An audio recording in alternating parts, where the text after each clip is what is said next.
continuamos en Cátedra Médica. Hoy hablamos con la doctora Lilian Fonder, quien es ginecóloga obstetra, y hablamos sobre ovarios poliquísticos. Vamos a recordar nuestras líneas de contactos para comenzar a recibir las inquietudes de nuestra audiencia. Son 809-682-9850, 809-682-9850 y la línea internacional 833-380-0062. 833-380-0062. Doctora, mientras comienzan a entrar esas llamaditas. Tengo una llamada, una pregunta aquí. Perfecto. Si usted me permite. Sí, claro que sí. Doctora, me puse un anticonceptivo inyectado y tengo 1 mes y medio sangrando. ¿Es normal? Bueno, estamos relacionados con el tema. Los anticonceptivos, dependiendo cuál te pusiste, puede producir alteración en el ciclo menstrual y 1 mes sangrando me parece mucho tiempo, habría que evaluarte, pero sí dentro de las características o efectos secundarios que se pueden presentar con los métodos anticonceptivos inyectados es la alteración en el ciclo menstrual. No 1 mes sangrando, pero sí una alteración. No vas a ver la menstruación cuando la esperabas al principio, aunque no todos los cuerpos son iguales.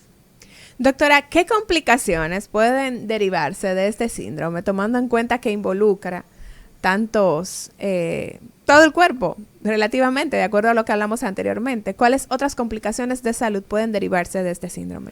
Mira, una de las complicaciones más importantes en las pacientes es el sobrepeso. Entonces hay una resistencia a bajar de peso porque hay una resistencia a la insulina. Otra de las complicaciones que se pueden presentar, recordando que nosotras las mujeres, pues no tenemos vello en las áreas masculinas, como en la cara, en el cuello, y en el pelo y en la espalda, pues es ese hirsutismo, ese incremento en el vello que es muy incómodo. Y sobre todo, y es la causa por la que muchas veces ella va a la consulta, es problema de infertilidad. Porque una mujer con síndrome de ovario poliquístico puede tener problemas para salir embarazada porque podría afectar, dependiendo de la alteración hormonal, la ovulación. Y como dije también, puede ir de la mano con la hiperprolactinemia y como no ovula, no te puedes embarazar. Una flor, antes de dar frutos, da flores. Entonces, si tú te quieres embarazar, definitivamente tienes que menstruar. Y menstruar de manera regular para que eso te permita una ovulación.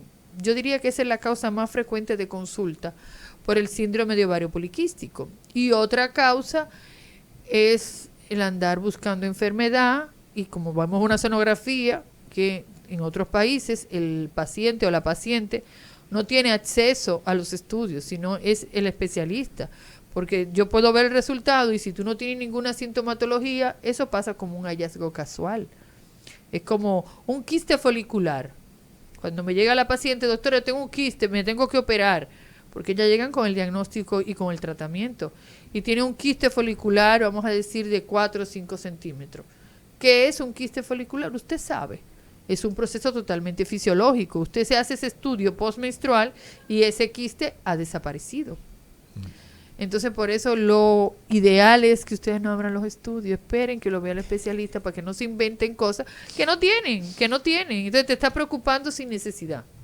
No, un consejo apropiado, pero la curiosidad, sí. Dicen que la curiosidad mató al gato. Sí, pero si usted es médico, sí. y yo misma como médica, a veces me mandan estudios que tiene una calcificación en la carótida. Y yo, ¿y cuántos años tiene? Ah, no, él va a cumplir 90. Entonces, dime tú. Pero los familiares se asustan muchísimo. Entonces, hay que entender que hay especialidades y están para eso. Hay características que tú puedes encontrar que son fisiológicas, pero tú encuentras esos términos que no conoces. Y no es solo que abren esos estudios, sino que van al doctor Google y entonces ahí buscan todo, ya se entregan, porque buscaron en Google y en Google les salió toda esa información de que se van a morir y ellos entienden que sí, que se van a morir. Tenemos la primera llamadita por aquí. Buenos días, Cátedra Médica. Buenos días. Buen día. Una preguntita para la doctora. Sí, diga.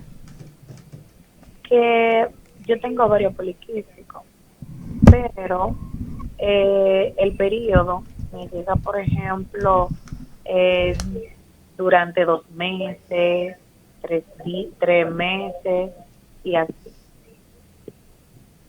¿Y cuál es tu pregunta? Ella quiere saber si es normal que le llegue así la menstruación.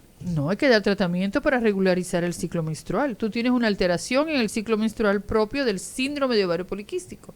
Y hay que dar tratamiento, no solamente para que tú logres embarazarte, porque puede ser que no sea tu interés en este momento o no sea tu interés, sino para que todos los procesos biológicos de tu organismo funcionen en consonancia. O sea, nosotras somos un interconectado con todas las hormonas. Entonces, si tu ciclo menstrual no funciona, tus tiroides deben de estar alteradas.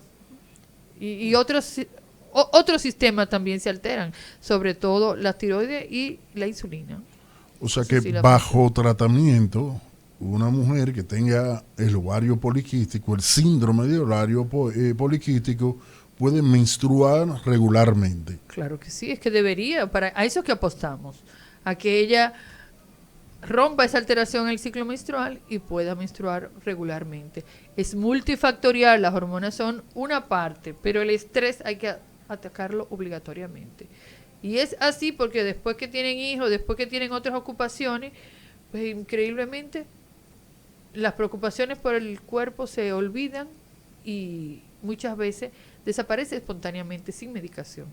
Doctora, ¿cómo se hace ese diagnóstico para determinar que no se trata de simplemente ovarios poliquísticos, sino del síndrome? ¿Cuáles son esos estudios que lleva un paciente que llega con síntomas? Ok, primero le hacemos la sonografía, que es de característica, que es patognomónica, o sea, no se presenta en otra patología. El síndrome, los ovarios poliquísticos son patognomónicos del síndrome de ovario poliquístico, pero que no son exclusivos a la hora del tratamiento, del diagnóstico.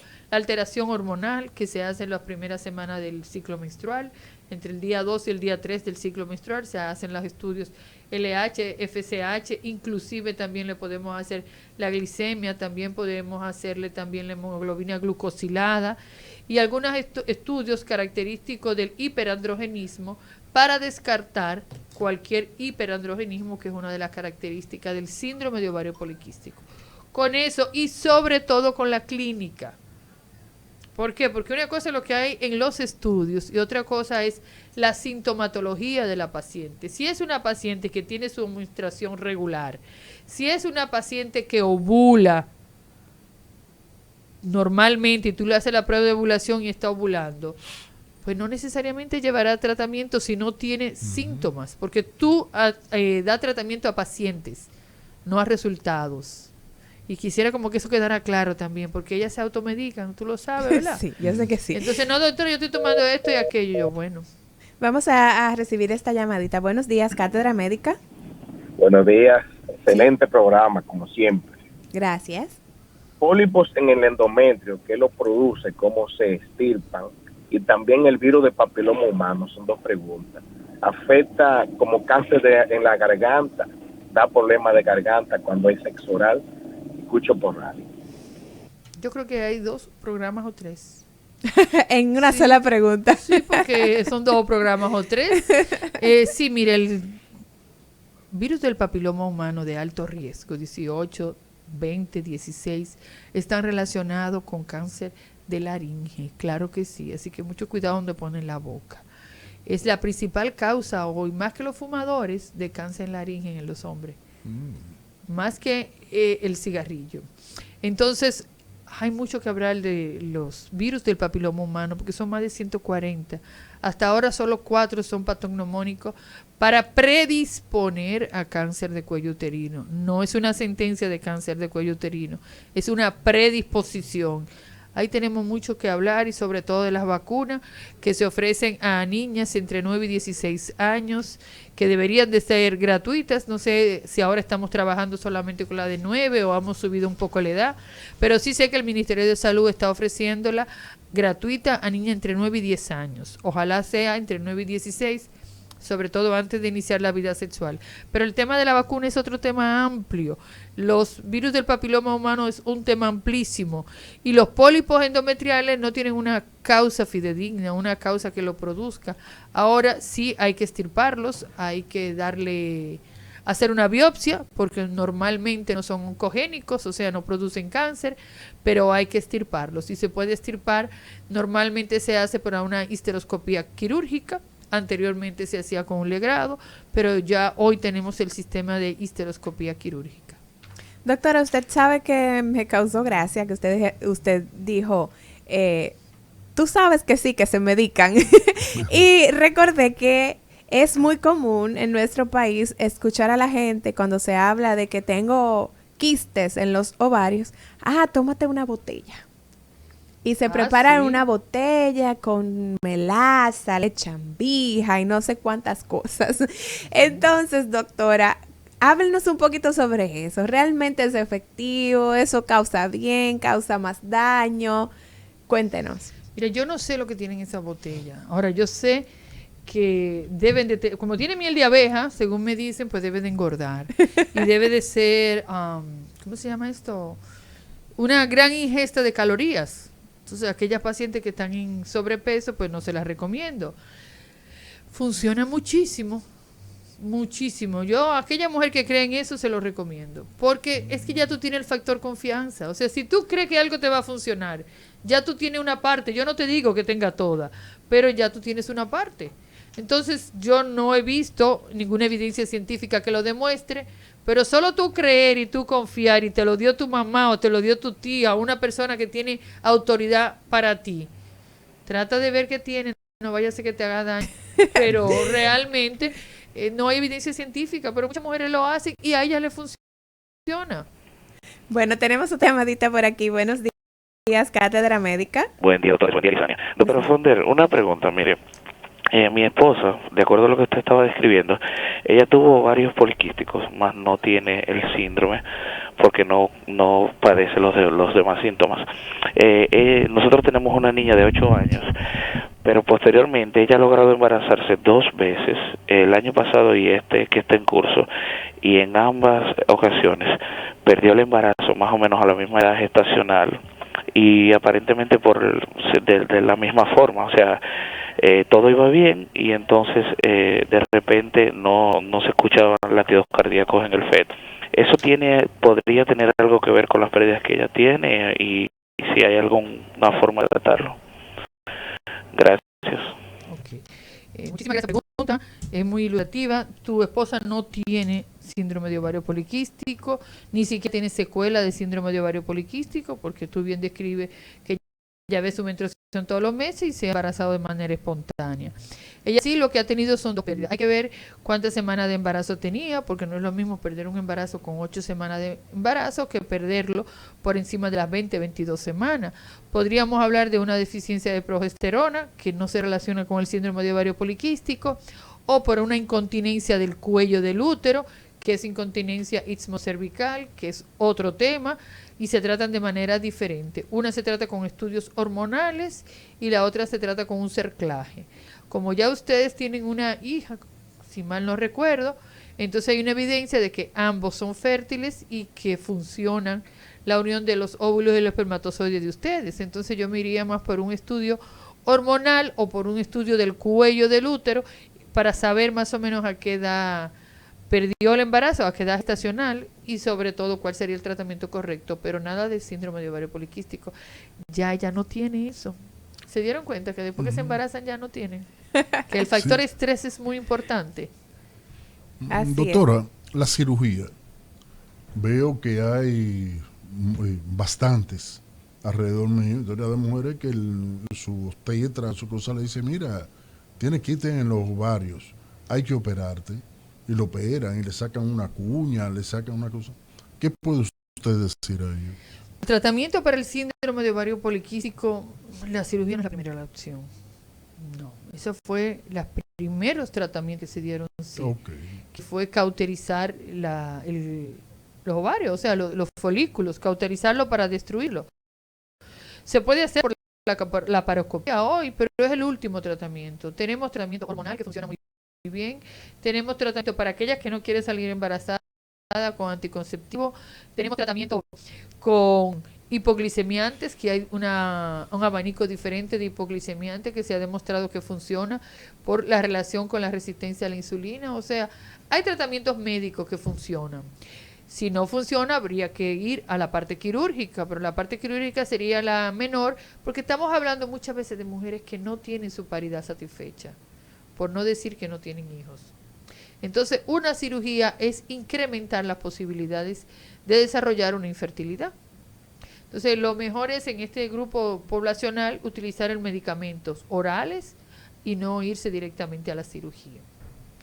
Y sobre todo bajar el estrés.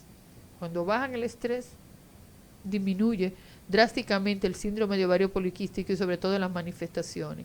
Y ese estrés, como dije en un principio, a veces exógeno, pero a veces endógeno. A veces, pero es que yo no le exijo nada, pero ella en su cabeza se lo exige. Así es. Bueno, hoy hablamos con la doctora Lilian Fonder sobre ovarios poliquísticos. Vamos a una breve pausa y al regreso continuamos con más. Cátedra Médica, porque la salud merece respeto. Continuamos en Cátedra Médica. Recordar que hablamos con la doctora Lilian Fonder. Para citas con la doctora pueden contactarla al 809-763-1779. 809-763-1779. Hoy hablamos sobre síndrome de ovarios poliquísticos. Vamos a recordar nuestras líneas de contacto para que se pongan en contacto, valga la redundancia, con la doctora en este día. Es 809-682-9850. 809-682-9850 y la línea internacional 833-380-0062. 833-380-0062. Doctora, nos dice que tiene algunas preguntitas por ahí a través de... Quiero aprovechar y saludar a todas las personas que me han escrito a través de Instagram y a Fior María Franco Guillén, que me escribe. También quiero saludarla. Aquí tengo una pregunta que dice: estoy tomando Yasmín, que es un anticonceptivo. Cuando se me termina la menstruación me llega 15 días después, pero todo es normal. ¿Esto es correcto? No. Los anticonceptivos sirven para dirigir la menstruación. No es que tú menstrua de manera espontánea, sino que dirigen tu menstruación. Entonces no puede ser que a los 15 días sea que te llegue. O no lo estás tomando de manera asertiva o hay alguna alteración con ese método anticonceptivo y tu organismo. No te recomiendo... Te recomiendo que visite a la persona que te lo indicó, el especialista que te lo indicó, para ver qué está pasando, porque no es correcto. Si tú usas un anticonceptivo, ay Dios mío, tienes que, aquí me pongo nerviosa, tienes que usarlo bien. Tienes que tener un resultado. Claro. Porque no es que tú menstruas espontáneamente, que tú tienes una menstruación cronometrada. Es como un tráfico, cuando tú tienes que va espontáneo o cuando va con AME. Si va con AME tiene que funcionar, y si no funciona hay que chequear AME. Doctora, sí. Ok, siguiendo el tratamiento, una paciente que tenga el síndrome de ovario poliquístico pudiera comportarse como normal. Me estoy refiriendo a el uso de los medicamentos que usted ha mencionado, el tratamiento médico. Me estoy refiriendo a bajar los niveles de estrés. Ya me imagino que esta paciente debe estar asistida también por un terapeuta, por un psiquiatra, por una cosa para bajar estos niveles de estrés. O sea, si siguen el tratamiento, ¿se puede comportar como normal? Claro que sí, y debe desaparecer también el síndrome. A veces de entrada, pues yo no la refiero a un especialista de salud mental, sino cuál es tu diversión, cuál es el tiempo que tú usas al día en diversión. ¿Cuándo fue la última vez que bailaste? En general, a las dominicanas nos gusta bailar. En general, si hay alguna que no le guste, no es lo frecuente. Entonces tú le preguntas, ¿cuándo fue la última vez que tú bailaste? Tú tienes que sacar tiempo para bailar, porque muchas veces me dicen, no doctora, yo voy al gimnasio, yo hago pesas. Mira, las pesas son fabulosas, y usted muy bien lo sabe, para los huesos, el músculo debe estar entonado, pero se convierte en un estrés, porque ya lo que quieren es medirse el músculo. Se nota el músculo. Jonchi, yo estoy haciendo tanto ejercicio, pero no tengo cuadritos, no saco los brazos. Entonces, ¿cuál es la relajación que tú tienes? Ninguna. Eso más estrés. Eso es más estrés. Entonces, yo las invito, vamos a ver qué deporte tú haces. Sobre todo eso se ve mucho con las niñas. Ustedes no se imaginan el estrés que nosotros como cultura, como sociedad, como familia, le imponemos a las niñas para que sean las mejores del curso, para que sean las más bonitas, para que no se dejen engordar. Entonces, tanto estrés, pues la niña, el cuerpo lo grita y le sale un acné, se le cae el pelo, dejan de comer y por lo tanto no ven la menstruación de manera regular. Entonces, mi recomendación primero es que hagan un deporte que le guste, pero no para una competencia. Aunque a veces cuando están jugando por jugar, pues se relajan muchísimo. Y puede ser caminar, puede ser correr, puede ser montar bicicleta, como dije, bailar, porque la ventaja del baile es que tú desconectas y tú no estás pensando, el que está bailando no puede estar pensando. No. Si tú estás pensando, te equivocas. Entonces se le cruzan los pies. Perdiste el ritmo. Entonces eso es algo que te ponen con... Es una actividad el baile, cualquiera que sea, y no importa el tipo de baile, que te pone en contacto con tu cuerpo. Tú te das cuenta, y no, estoy dura aquí, mira, no me sale acá. O sea, y si es un baile solo para divertirte, sola o en pareja, pues todavía mejor. Porque tiene otros efectos, además de soltar el estrés. Monta bicicleta, caminar, y a partir de ahí el que te guste, que no te someta a estrés. Si a pesar de eso no es suficiente, entonces sí requiere una consulta con psicología, prefiero. Y si es necesario pasar a psiquiatra, entonces que lo haga un especialista de la salud mental. Pero funcionan los medicamentos, en general funcionan. Tú le das el anticonceptivo. Además depende si es una mujer que no quiere hijos o es una mujer que tiene una paridad satisfecha. Tú vas a encontrar pocas mujeres con paridad satisfecha y síndrome de ovario poliquístico, pero hay. Entonces, el tratamiento es diferente, porque con anticonceptivo funciona perfectamente. Y a eso tú le agregas cualquier hipoglicemiante. Y si no, también se puede utilizar la terapia de meditación guiada, que ya eso no solo los psicólogos y psiquiatras lo usan, sino todos los profesionales de la salud. Eso es una alternativa. Tú tienes 10, 15 minutos con meditación guiada que te permite relajar un poco antes de cualquier actividad o antes inclusive de en tu casa o en tu espacio de trabajo. Doctora, usted ha mencionado diferentes opciones de tratamiento para los pacientes con este tipo de síndrome. ¿Qué tiempo regularmente tarda este tratamiento en surtir efecto? O si es atendiendo a cada paciente, si no hay un tiempo determinado. No hay un tiempo determinado, eso va a depender de cada paciente, pero en general 6 meses, 1 año, eso debe haber bajado. Sí, todos los factores funcionan, no todas las mujeres son disciplinadas tomándose los medicamentos. Y no todas las mujeres están dispuestas a pagar el precio que implica bajar el nivel de estrés. Porque mientras tú estás estresada, tú no estás atenta a ti. Tú estás atenta al exterior. Y estar atenta a ti, a tu salud física y emocional es una responsabilidad que no todas las mujeres quieren o no todos los seres humanos quieren. Así es. Ahora, doctora, ¿de qué población estamos hablando? ¿Qué % de la población femenina padece de esta patología? Mira, yo estimo que es mucho más. Lo que pasa es que las estadísticas las tenemos en las pacientes que buscan la consulta por temas de infertilidad. Y aproximadamente el 25% de las causas de infertilidad incluye el síndrome de ovario poliquístico. Esas son las estadísticas. Pero en la paciente que va a consulta buscando un embarazo. Porque esa paciente sí la podemos medir. Es una mujer comprometida, es una mujer disciplinada. En general es una mujer que va a consulta, yo veo 390, porque quiere un embarazo. Y nosotras las mujeres tenemos el tiempo en contra a la hora de buscar un embarazo. O sea, una mujer de 38 años que quiere un embarazo, que de verdad lo quiere, no te falta consulta. Porque sabe que tiene el tiempo en contra. Y la maternidad es muy valorada en esta cultura. Entonces, muchas veces una mujer que no tiene hijos a cierta edad, pues tiene una presión muy fuerte, endógena, pero también de la sociedad, y te va a quedar sin hijo, y te va a quedar sin hijo, y cómo va a ser, si ese es tu verdadero compañero, y todos esos mitos que hay alrededor de esto. Pero sí, alrededor del 25% de las pacientes con infertilidad cohabitan con síndrome de ovario poliquístico. Esta es una de sus causas. Esto es en nuestro medio. No, internacional. Internacional. No tenemos estadística de República Dominicana. Doctora, ¿y cómo afecta este síndrome la sexualidad? Mira, la sexualidad es multifactorial. Entonces, hay una parte hormonal y hay otra parte que es emocional y cultural. Entonces, yo no quiero decirte que una mujer con síndrome de ovario poliquístico va a tener una disminución o un incremento del deseo sexual. Tiene una alteración hormonal. Ahora, ¿qué tú haces con esta alteración hormonal? Depende de muchos factores.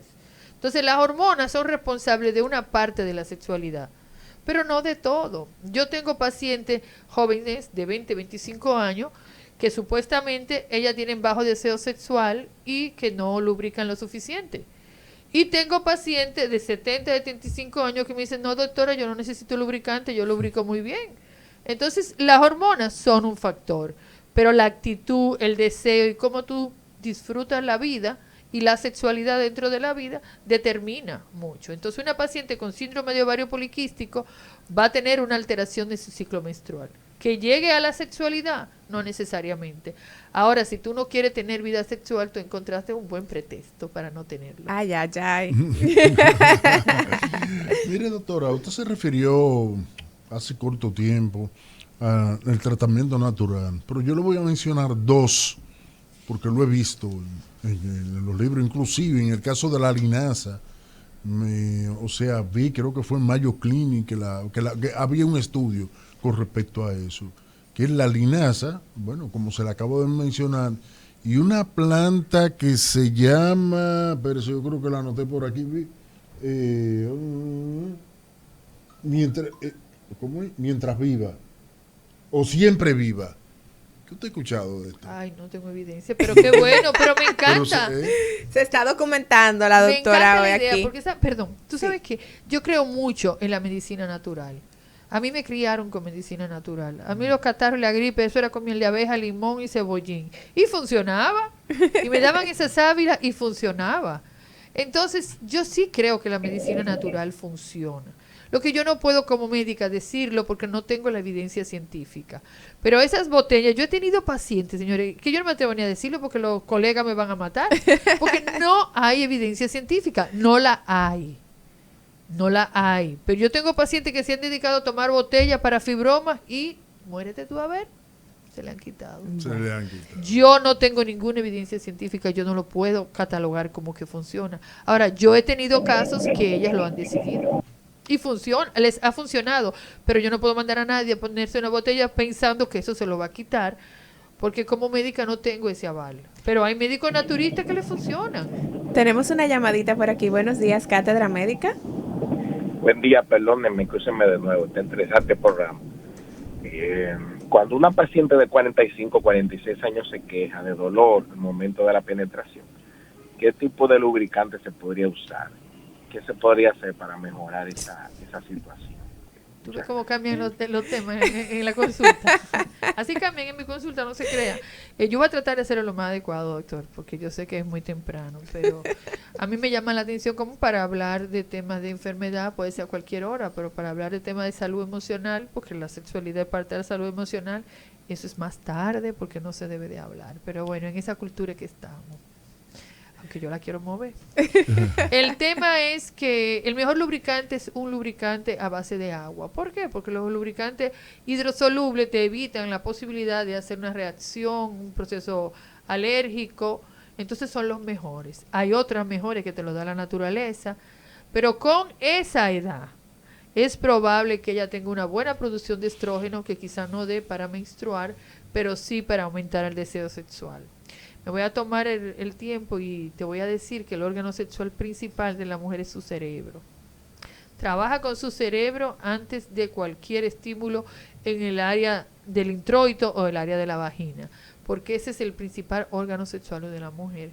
Entonces, si trabajamos con ese, probablemente ella pueda lubricar. Hazla soñar y usa un lubricante hidrosoluble y te aseguro éxito. Pero hazla soñar primero. Porque tú puedes ser un experto y si ella no está en eso, no va a estar. Doctora, usted acaba de mencionar emociones y me gustaría saber si hay algún tipo de relación entre este síndrome y las emociones de una mujer. Mira, dependiendo del contexto y de cada mujer, tiene una sensación de que está enferma, que es menos mujer, que no va a poder tener hijos. Eso es lo que yo más veo en consulta, las que buscan embarazo, y que ahora con este síndrome, que esto es siempre, y la angustia del síndrome le genera más estrés, más todo el estrés que ella tiene, y eso afecta toda su vida, incluyendo la sexual, pero no solo la sexual, sino es toda su vida, porque tú no puedes andar por la vida creyendo que tú tienes un defecto, una debilidad, como eso, como que no estás bien, y así mismo camina por la vida y eso puede lesionar tu autoestima y por lo tanto te puede dar depresión, tristeza, hasta llegar a una depresión. Yo pienso que hay que mover el cuerpo, que hay que hacer ejercicio, comer sano y sobre todo tener momentos de relajación, que a veces no solo meditando, sino otras formas de relajación que te desconecten, entre ellas un orgasmo. Bueno, vamos a ir a una breve pausa. Al regreso continuamos hablando con la doctora Lilian Fonder sobre ovarios poliquísticos. Cátedra Médica, porque la salud merece respeto.